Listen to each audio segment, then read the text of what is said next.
عن ابی سعید رضی اللہ عنہ، روایت ہے کس سے؟ ابو سعید خدری رضی اللہ تعالیٰ عنہ سے. وہ روایت کرتے ہیں نبی صلی اللہ علیہ وسلم سے، قال، کیا آپ نے فرمایا.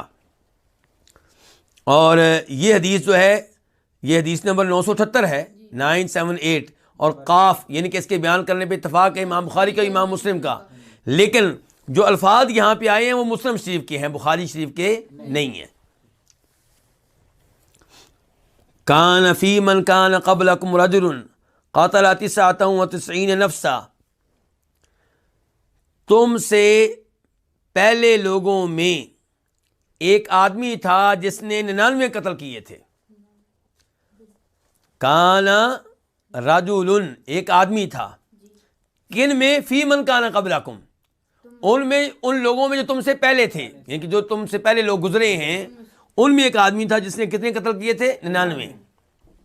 فسأل عن اعلم اہل الارض فدل علی راہب، تو اس نے پوچھا کس سے؟ لوگوں سے. اس نے لوگوں سے پوچھا، اس نے سوال کیا زمین والوں میں سے سب سے زیادہ علم رکھنے والے کے بارے میں. لوگوں سے پوچھا کہ بتاؤ اس زمین پہ سب سے بڑا عالم دین کون ہے، کیونکہ اس کو پتا تھا میرا گناہ کو عام گناہ نہیں 99 قتل کیے ہیں. تو اب وہ نادم ہے، پشیمان ہے اور توبہ کرنا چاہتا ہے. تو اس نے کہا مجھے بتاؤ اس زمین پہ سب سے بڑا عالم دین کون ہے. فدل علی راہب، تو اسے ایک راہب کے بارے میں بتایا گیا. کس کے بارے میں؟ ایک راہب کے بارے میں. راہب کون ہوتا ہے؟ عیسائیوں میں سے عبادت گزار. عیسائیوں کا جو عبادت گزار ہے اس کو کیا کہتے ہیں؟ راہب. اور یعنی کہ ہمارے یہاں جیسے لفظ درویش بولا جاتا ہے نا، ایسے آپ کہہ سکتے ہیں. تو فدل علی راہب. اچھا، اس نے پوچھا تھا کس کے بارے میں؟ عالم دین. اور جس کے بارے میں بتایا گیا وہ کون تھا؟ راہب. یہاں پہ میں ایک تنبیہ کرنا چاہتا ہوں، ایک خبردار کرنا چاہتا ہوں کہ ہمارے لوگ ہر داڑھی والے کو عالم دین سمجھ لیتے ہیں. تو یہی صورتحال شاید یہاں پہ ہوئی ہے. اس نے کہا تھا مجھے سب سے بڑا عالم دین بتاؤ، اسے وہ بتایا گیا جو سب سے بڑا درویش تھا. اور یہ جو بیٹھے ہوتے ہیں درباروں پہ، ان میں سے کئی تو وہ ہیں جو شرک میں مبتلا ہوتے ہیں، کئی بدعات میں مبتلا ہوتے ہیں. اور اگر ان میں سے کوئی شرک و بدعات سے بچ بھی جائے تو ان کے پاس جو علم ہوتا ہے وہ کتاب و سنت کا علم نہیں ہوتا. وہ کیا ہوتا ہے؟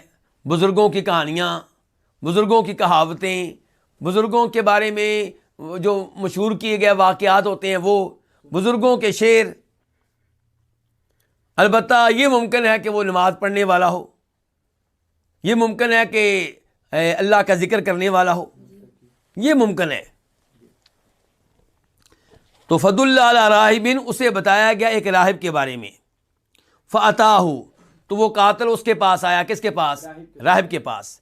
فقالت، اس نے کہا کس سے؟ راہب سے، کہ انہ قتل 99 نفسا فہل لہ من توبہ، کہ بے شک اس نے، کس کے بارے میں کہہ رہا ہے؟ اپنے بارے میں، کہ بے شک اس نے 99 لوگ قتل کیے ہیں، 99 انسان قتل کیے ہیں. فہل لہ من توبہ، کیا اس کے لیے توبہ کا کوئی راستہ ہے؟ کیا اس کے لیے توبہ ممکن ہے؟ فقال، تو اس نے کہا، کس نے؟ راہب نے، لا، تمہاری توبہ ممکن نہیں ہے. یہ جو لا اس نے کہا ہے، اس سے پتا چلا کہ واقعی وہ عالم دین نہیں تھا. وہ کوئی بڑا عبادت گزار ہوگا، راہب ہوگا، درویش ہوگا، لیکن عالم دین نہیں تھا. اسی لیے اس نے فوراً کیا کہہ دیا؟ نہیں، تمہاری توبہ نہیں ہو سکتی. فقتلہ، تو اس نے اس کو بھی قتل کر دیا. اب کتنے ہو گئے؟ 100. فکمل بہ 100، تو اس نے اس کو قتل کر کے 100 کا عدد مکمل کر لیا. ثم سأل عن اعلم اہل الارض، پھر اس نے سوال کیا زمین والوں میں سے سب سے زیادہ علم رکھنے والے کے بارے میں.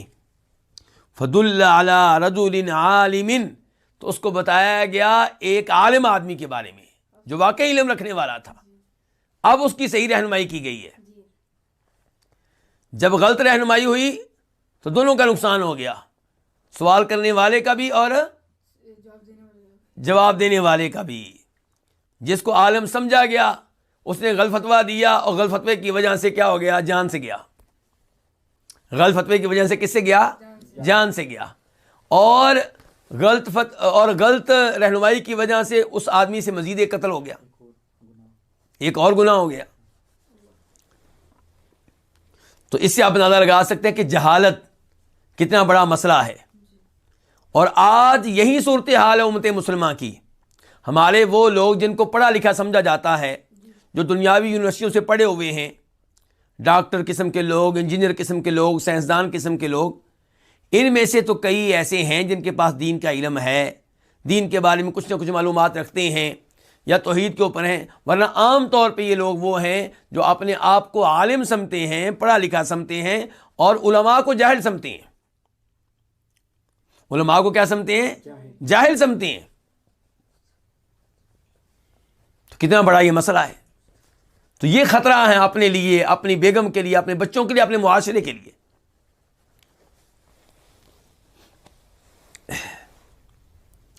فقال, تو اس نے کہا, کس نے؟ اس قاتل نے اس عالم دین سے کہا, انہو قاتل 100 نفس, یقیناً اس نے 100 انسان قتل کیے ہیں. فہل لہ من توبہ, کیا اس کے لیے توبہ کا کوئی راستہ ہے؟ کیا اس کی توبہ ہو سکتی ہے؟ فقال, تو اس نے کہا, کس نے؟ عالم نے کہا, نعم, ہاں. ومن یحول بینہ وبین توبہ, قاتل کے درمیان, یعنی کہ اس کے درمیان, اس کو کہا یعنی کہ اس کے درمیان, توبہ کے درمیان کون حائل ہو سکتا ہے؟ یعنی کہ اس نے قاتل کا لفظ نہیں بولا, یہ تو میں نے آپ کی آسانی کے لیے بولا تھا. تو اس نے کیا کہا عالم دین نے؟ ومن یحول بینہ وبین توبہ, کہ اس کے درمیان, یعنی کہ تمہارے درمیان, اس کے درمیان, توبہ کے درمیان کون حائل ہو سکتا ہے, کون رکاوٹ بن سکتا ہے؟ کوئی رکاوٹ نہیں ہے. تو اب دیکھیے, ان کی شریعت میں بھی توبہ موجود تھی.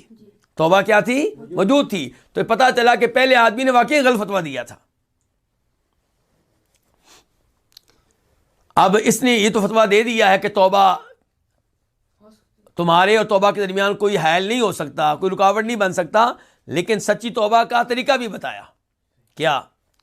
ان طلق الی ارض کذا وکذا, فلاں فلاں علاقے کی طرف چلے جاؤ, فلاں فلاں علاقے کی طرف چلے جاؤ, فلاں فلاں گاؤں کی طرف چلے جاؤ, فلاں فلاں شہر کی طرف چلے جاؤ.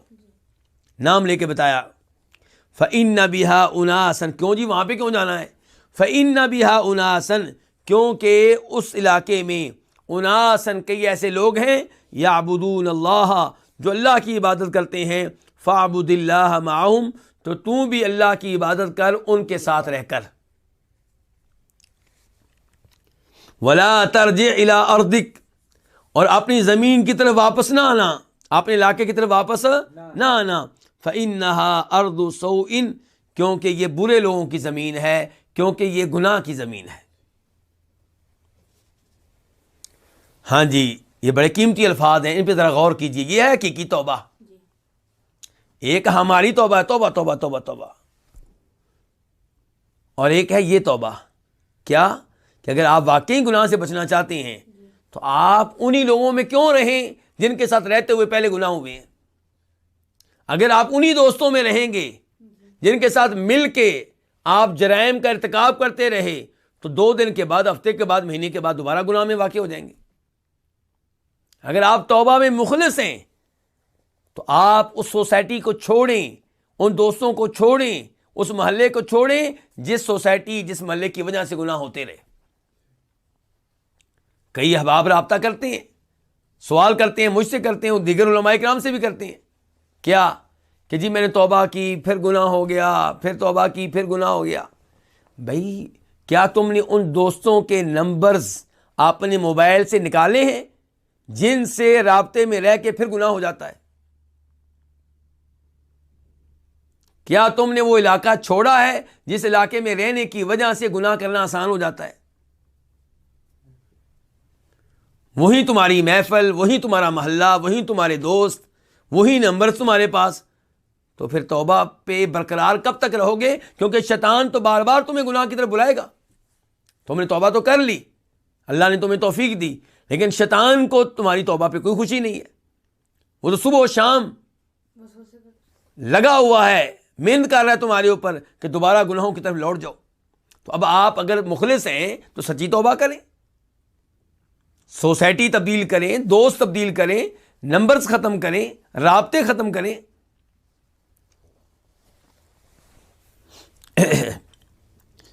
اچھا, اور دوسرا کیا کریں؟ اب جانا کہاں پہ ہے؟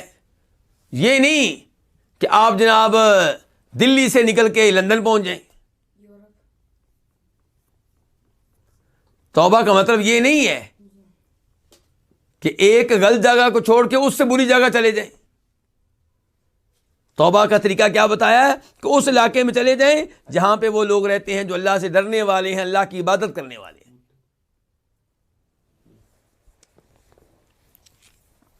یعنی کہ جن کے ساتھ رہتے ہوئے الٹا آپ کو ندامت ہوگی, دیکھو لوگ اللہ کی کتنی عبادت کر رہے ہیں اور میں کہاں پہ رہا, میں کیا کرتا رہا.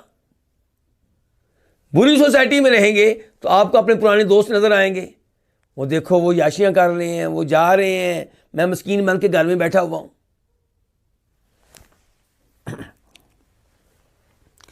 ولا ترجع الی ارضک, کیا کہا ہے؟ اپنے علاقے کی طرف واپس نہ جانا. فإنها ارض سوء, کیونکہ یہ گناہوں کی زمین ہے. فانطلقا, تو آدمی چل پڑا, یہ تھا سچی توبہ کرنے والا. فانطلقا, چل نکلا. حتی اذا نصف الطریق, یہاں تک کہ جب اس نے آدھا راستہ طے کر لیا. اتاہ الموت, تو اس کے پاس کیا آ گئی؟ موت آ گئی. اور یہاں پہ الفاظ ہیں بخاری شریف کے کہ جب موت آئی تو اس نے کیا کیا؟ اس نے گناہوں والی زمین سے دور ہونے کی کوشش کی اور نیکی والی زمین جدھر جا رہا تھا اس کے قریب ہونے کی کوشش کی اس نے.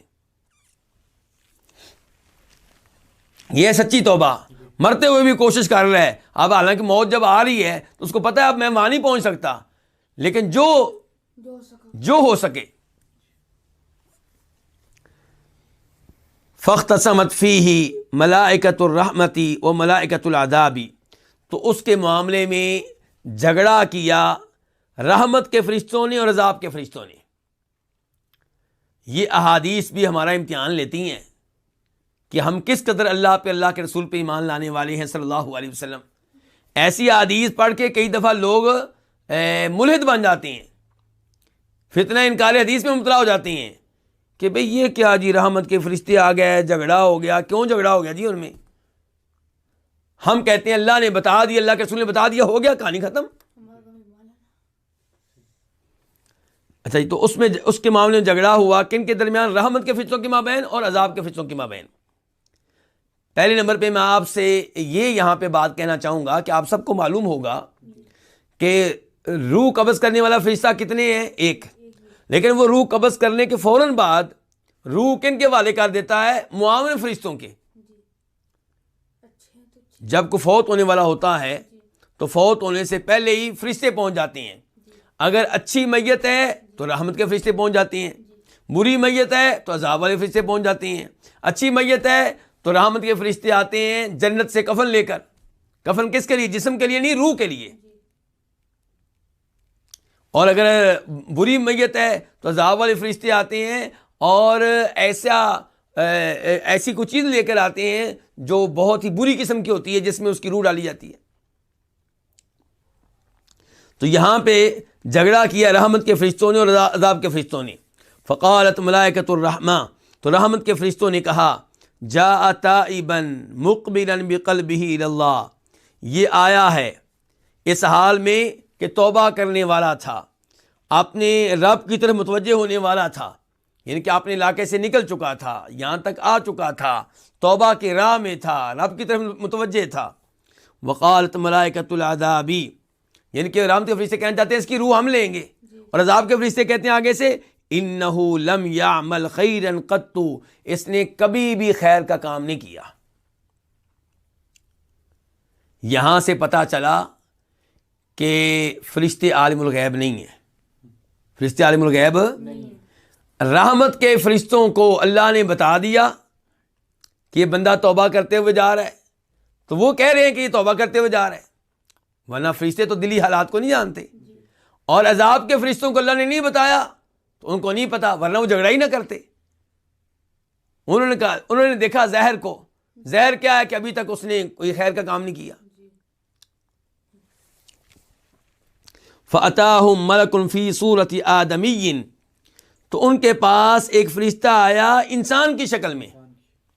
فَجَعَلُوهُ بَيْنَهُمْ، تو انہوں نے اس کو اپنے مابین ثالث بنا لیا کہ یار تو فیصلہ کر دے ہمارے مابین. ہے وہ بھی فرشتہ، ان کس شکل میں آیا ہے؟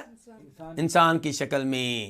ان احادیث پہ ایمان لانا میرے اور آپ کے لیے انشاءاللہ مشکل نہیں ہے، اور اللہ تعالی ہمیں اسی ایمان پہ قائم و دائم رکھے. فقالا، تو اس نے کہا، کس نے؟ اس فرشتے نے جو انسانی شکل میں آیا ہے، جو کسی آدمی کی شکل میں آیا ہے، اس نے کہا قیسو ما بین الارضین، کیا کرو؟ ماپ لو جو دونوں علاقوں کے مابین ہے، جو دونوں زمینوں کے مابین ہے. ایک وہ علاقہ جہاں سے یہ آیا اور ایک وہ علاقہ جہاں پہ جا رہا تھا. ماپا جائے کہ جدھر سے آیا ہے ادھر سے لے کے جہاں اس کی میت پڑی ہے وہاں تک کتنا فاصلہ ہے، اور یہاں سے جہاں جا رہا تھا وہاں تک کتنا فاصلہ ہے. دیکھو کس علاقے کے زیادہ قریب تھا، کس کے زیادہ دور تھا. اور یہاں پہ یہ بھی بتا دوں کہ مسلم شریف میں یہاں پہ آیا ہے، مسلم شریف میں، کہ اللہ نے وحی کی اس زمین کی طرف جس زمین کی طرف وہ جا رہا تھا کہ قریب ہو جا، اور وحی کی اللہ نے اس زمین کی طرف جدھر سے آ رہا تھا تو کیا ہو جا، دور ہو جا. اللہ تعالیٰ کو توبہ کتنی پسند ہے. 100 قتل کر کے نکلا ہے. میں اور آپ کیا کرتے ہیں؟ ہمارے ساتھ کوئی ایسی غلطی کر لے تو ہم اس کو کبھی معاف نہیں کرتے، بلکہ ہم کہتے ہیں اس کو میرے گھر میں آنے ہی نہ دینا. لیکن یہاں پہ اللہ تعالیٰ کو اس کا عمل کتنا پسند آیا ہے کہ اللہ نے ایک تیسرے آدمی کو بھیجا ہے، انسانی شکل میں فرشتہ بھیجا انسانی شکل میں تاکہ فیصلہ کرے، اور زمین کو یہ آرڈر دے دیا گیا ہے قیسو ما بین الارضین، دونوں زمینوں کے مابین جو فاصلہ ہے اس کو کیا کرو، ماپ لو. فَإِلَىٰ أَيَّتِهِمَا كَانَ أَدْنَىٰ فَهُوَ لَهُ، تو ان میں سے جس کے وہ زیادہ قریب ہوگا، فَهُوَ، تو آدمی لہو اسی علاقے کا شمار ہوگا. فَقَاسُوهُ، تو انہوں نے کیا کیا، اس کو ماپا. فَوَجَدُوهُ، تو اس آدمی کو پایا، أَدْنَىٰ إِلَى الْأَرْضِ الَّتِي أَرَادَ، اس آدمی کو اس زمین کے زیادہ قریب پایا جس کا اس نے ارادہ کیا تھا، جس کا قصد کس جدھر جا رہا تھا. فَقَبَضَتْهُ مَلَائِكَةُ الرَّحْمَةِ، چنانچہ اس کی روح کو قبض کیا کنہوں نے؟ رحمت کے فرشتوں نے. کنہوں نے قبض کیا؟ رحمت کے فرشتوں نے. تو یہ حدیث بڑی عظیم حدیث ہے. اس سے ایک تو پتہ چلا علم کی اہمیت کا، اور دین کی بات علم کے بغیر کرنا اس کے نقصانات کا. اور آج کئی لوگ ہیں جو مفتی بنے ہوئے ہیں، اور یہ جو ہم واٹس ایپ کے ذریعے، ٹویٹر کے ذریعے میسج شیئر کرتے ہیں، فارورڈ کرتے ہیں، ادھر سے آگے کر دیا، اس کے ذریعے ہم ایسے ہی نقصان کر رہے ہیں، اپنا بھی اور دوسروں کا بھی.